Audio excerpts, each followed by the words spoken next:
Hello everyone, we're going to be going over section 4.2 today, which is about solving systems of linear equations by substitution. So in our last section, we worked with solving systems of linear equation by graphing. So this way it's going to be a little bit more algebraic and we're not going to have to graph any functions.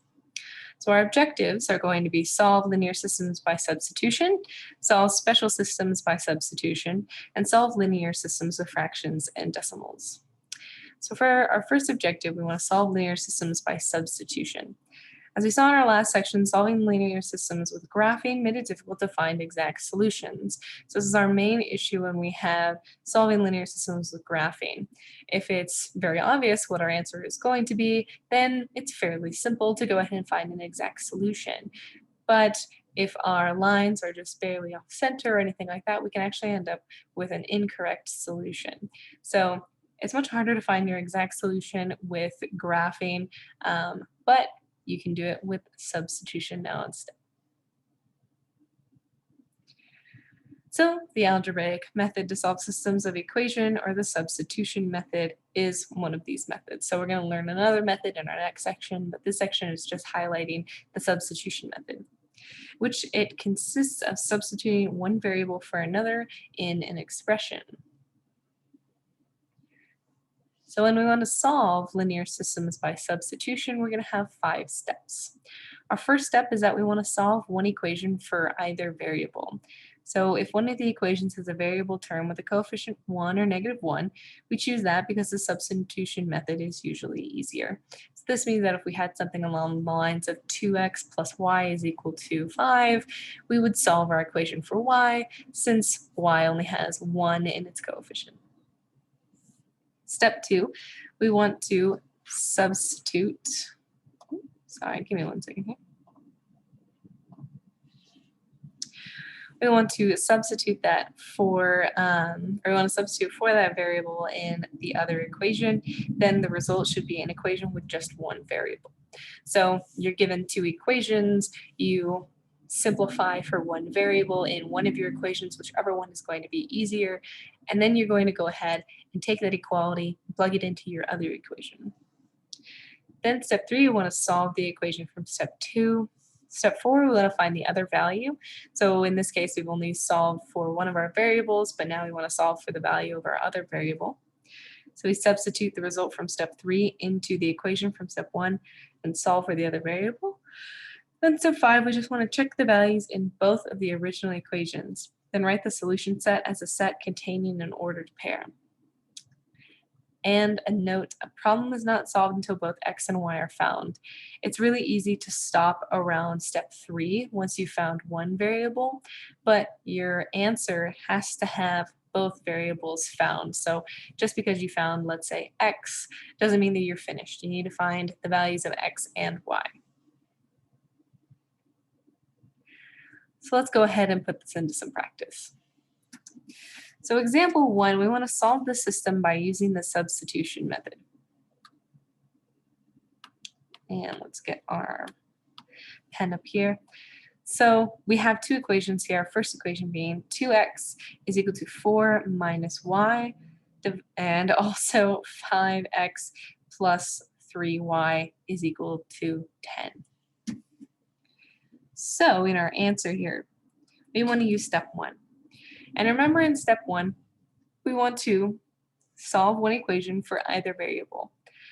And we're saying that if one of the equations has a variable term with a coefficient 1 or -1, we want to choose that because it's the easiest.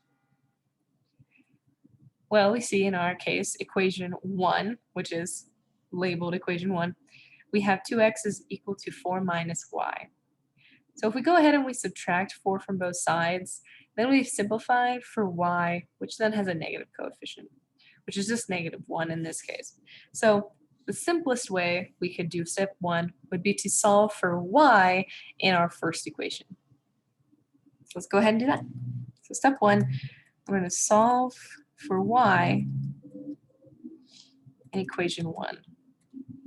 And we're doing this because it seems the easiest. We're not going to have to divide any numbers by some other value or anything like that. So if we're solving for y, we want to subtract 4 from both sides. Once we do this, we're going to be left with 2x minus 4 is equal to a negative y. So since we have this -1 coefficient, we just want to get rid of it. So we can either divide or multiply each term by -1. So let's multiply by -1.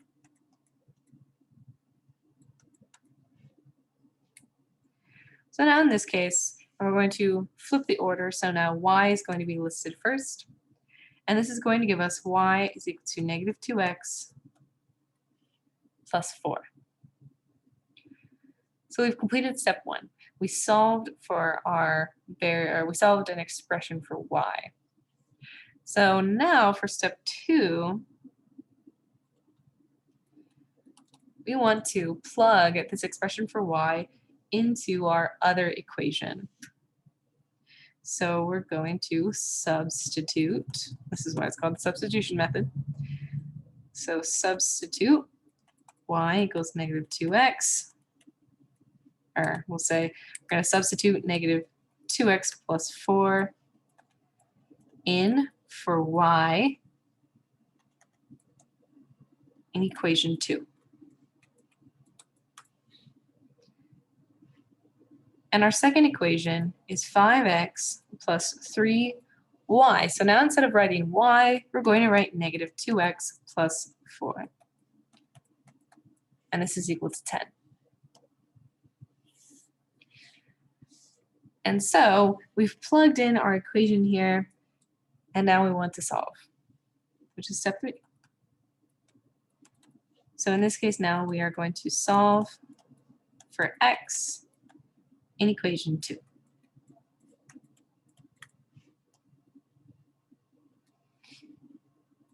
So first thing we want to do is simplify.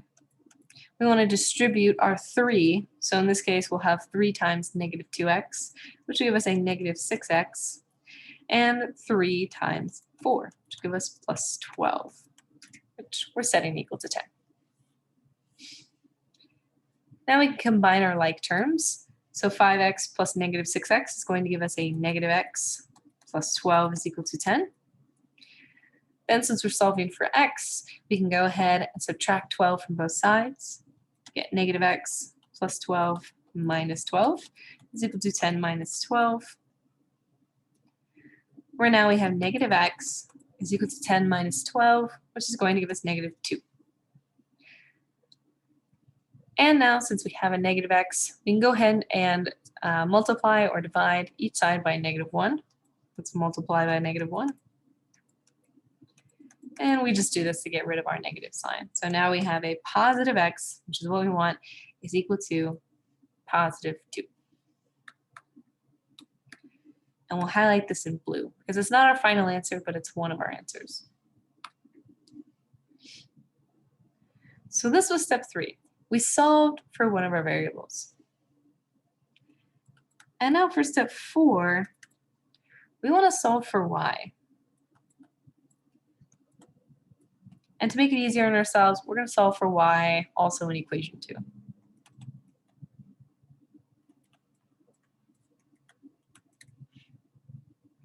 So we're solving for y. And now we know that x is equal to 2, so we can just plug in 2 for x and then solve our equation for y. So our equation was 5 times x, so 5 times 2, plus 3 times y is equal to 10. And now we just get to solve. 5 times 2 is 10, plus 3y is equal to 10. To cancel out our 10 on that side with our 3y, so we can isolate our y terms. We can subtract 10 from both sides. And this will give us 10 plus 3y minus 10 is equal to 10 minus 10, which just leaves us with a 3y is equal to 0. And since we're saying that this is equal to 0, we can go ahead and divide each side by 3. But since we had that it was equal to 0, this must mean that y is equal to 0. And we have definitely run out of room, so we are going to draw an arrow up here and continue on to the side. Here we go, over here. So once again, this is part of our answer, but not our final answer. And for step 5, we just want to check. We're going to check x equals 2 and y equals 0 in both equations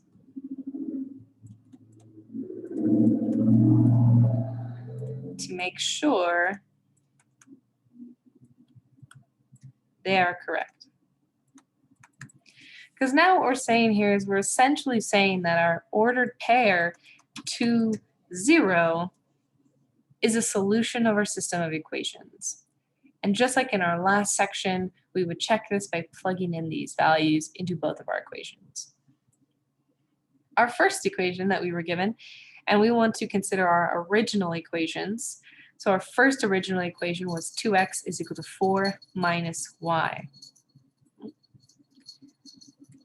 So our first one, 2x is equal to 4 minus y, where this is equation 1. We want to plug in these values. So we're going to have 2 times 2 is equal to 4 minus 0, where 2 times 2 is equal to 4.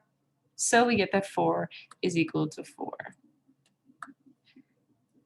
And that is correct. Then we would just want to check our second equation, which our second equation was 5x plus 3y is equal to 10. And this is equation 2.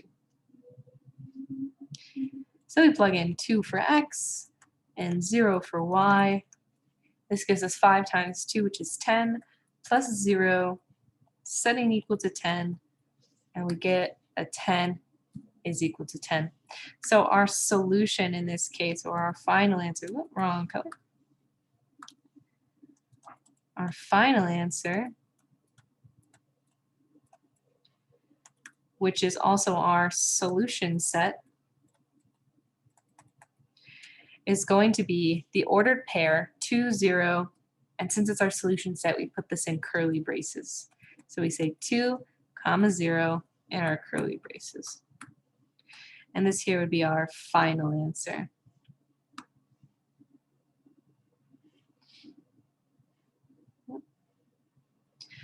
So definitely quite a few steps there involved with solving a system by using substitution, but this way we can ensure that we're getting exact answers, and we can also check and make sure that it is going to be correct.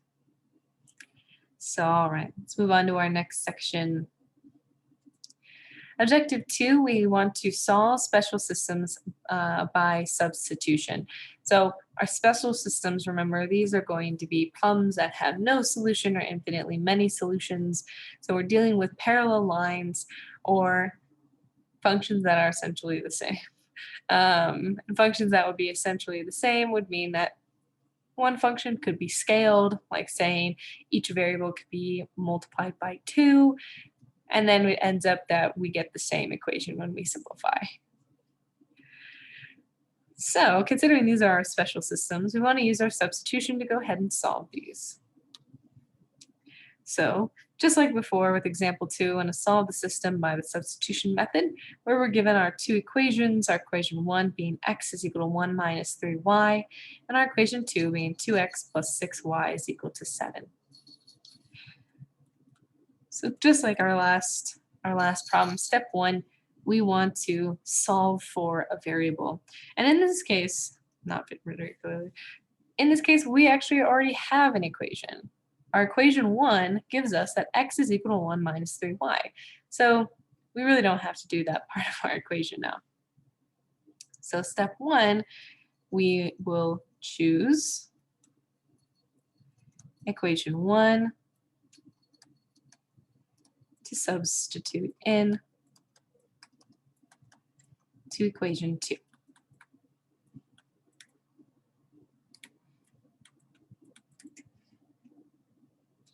So then step 2, we're factoring x, so we're going to, substitute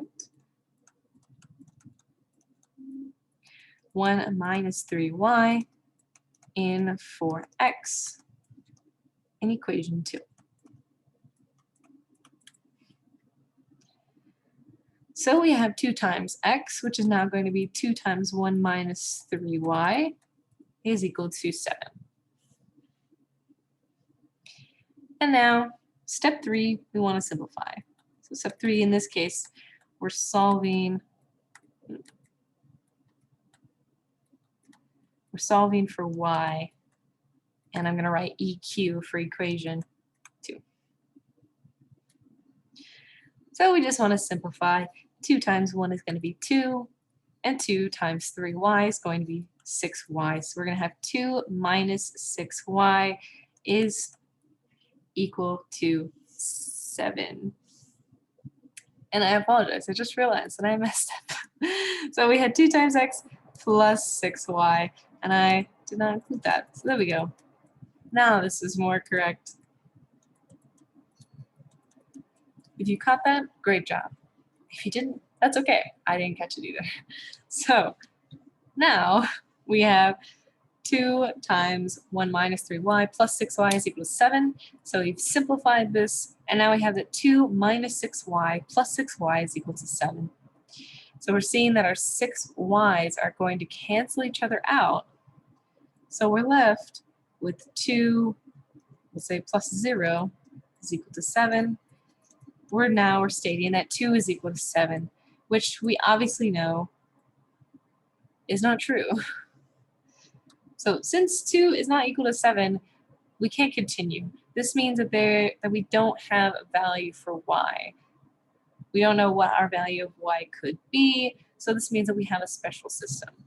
If we ever end up having some number equal to another number where our variables cancel out, this is just telling us that we have a special system that we're dealing with. So, and since 2 is not equal to 7, we can say that this statement is false. And we're going to make false in red. So we want to highlight the fact that it is false.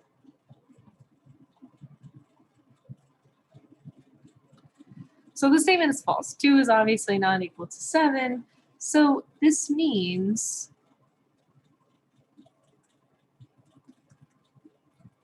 that there is no solution. There's no value of y that could somehow make 2 equal to 7. So there is no solution, and our system is inconsistent. And if you remember, inconsistent means that we have parallel lines. So if we have that we have no solution and our system is inconsistent, this is telling us parallel lines. So now this means that our solution, or our solution set, or our final answer, which is also the solution set, is the empty set, which we signify by drawing a circle with a backslash through it. An important thing to note, normally when we write solution sets, we write them inside curly braces. Whenever we write the empty set, we do not write curly braces. It is just the empty set. No curly braces involved. So this here would be our final answer. And if you just wanted to check and make sure that they were parallel lines, you could go ahead and solve for y in both equations. And if you did that, you would see that they have the same slope with different y-intercepts. And that tells you that you have parallel lines. So you could always do that as well if you would like an extra check.